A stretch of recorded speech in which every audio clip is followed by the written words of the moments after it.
Fragments of Truth. Part 2. The problem with absolute truth.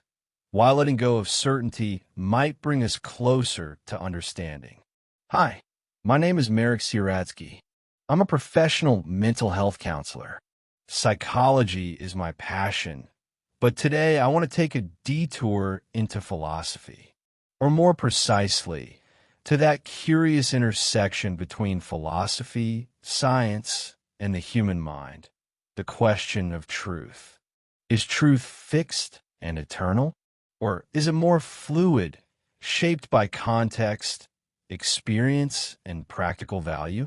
For a long time, philosophers and many others have clung to the notion of absolute truth, a single, unchanging reality that exists independently of us. But I've come to believe that such a concept may be more comforting than useful. In my work, I've found that clinging to certainty often blocks growth. Letting go of that rigid idea of truth doesn't mean we give up on understanding. It might actually bring us closer to it. What if truth isn't fixed? Let's start with two alternative frameworks I find much more helpful. Pragmatic truth. Truth is what works. If a belief leads to successful outcomes, we consider it true for now. Constructivist truth. Truth is shaped by language, culture, and collective agreement. It's something we build together. Both of these reject the idea of truth as some distant, untouchable monolith. Instead, they see it as contextual, useful, and, most importantly, open to change. Science doesn't deal in absolutes. Take science. If anything should be the realm of objective truth, it's science, right?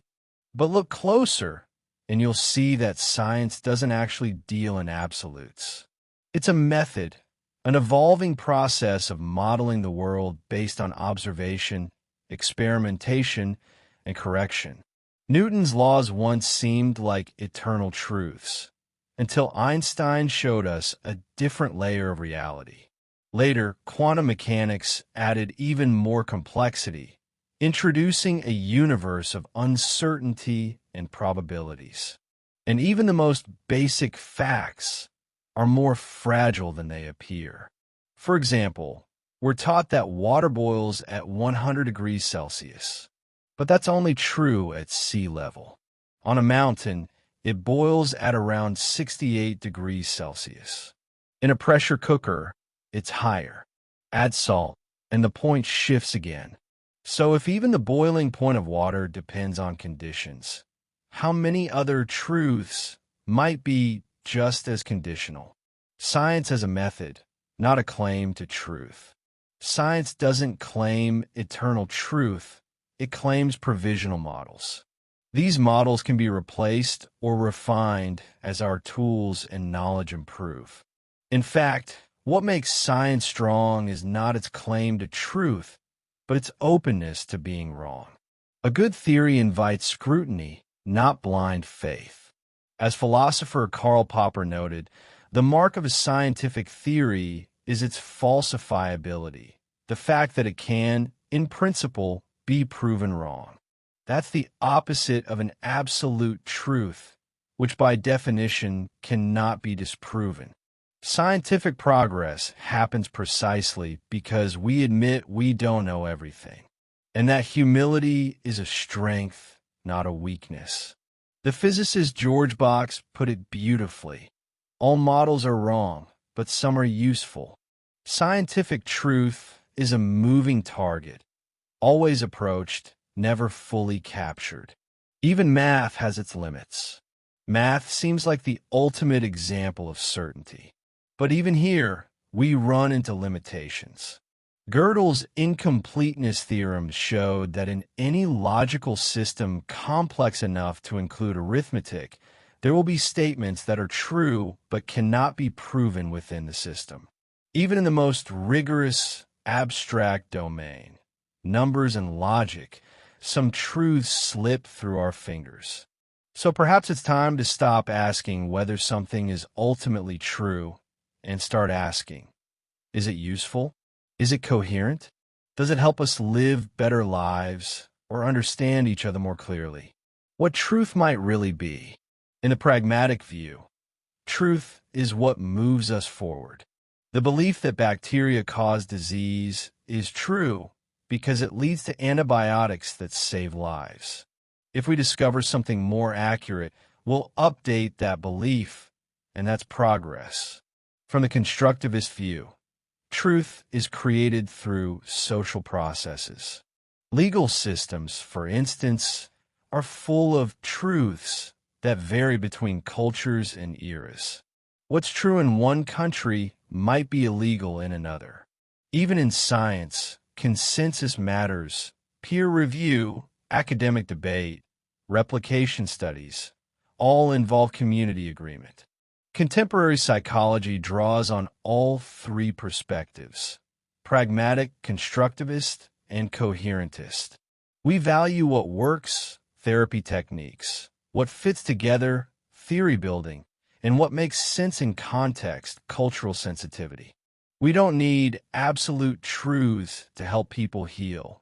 We need useful, meaningful, and adaptive ones.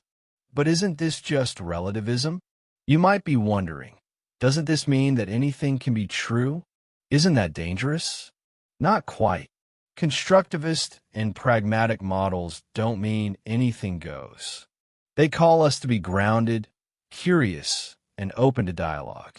These perspectives ask us to test our beliefs, revise them when needed, and engage with others rather than retreating into dogma. We don't reject truth. We reimagine it as something co-created, tested in the real world, and held lightly rather than worshipped rigidly. Truth in other domains. Truth behaves differently across different areas of life. Here are just a few examples. Law. Truth is tied to evidence, testimony, and legal standards like beyond a reasonable doubt. The goal isn't absolute truth, but procedural truth, what can be reasonably established under the rules of the system. Politics and media. Competing narratives often claim to represent the real truth, especially in the age of misinformation. What's seen as true can be shaped by ideology, manipulation, or cultural lens. Psychology. Truth includes personal perception. Your emotional truth may differ from someone else's, and both may be valid, even if they contradict. When truths clash, morality versus law. The tension between moral and legal truth shows how truth can vary by context. Historical injustices.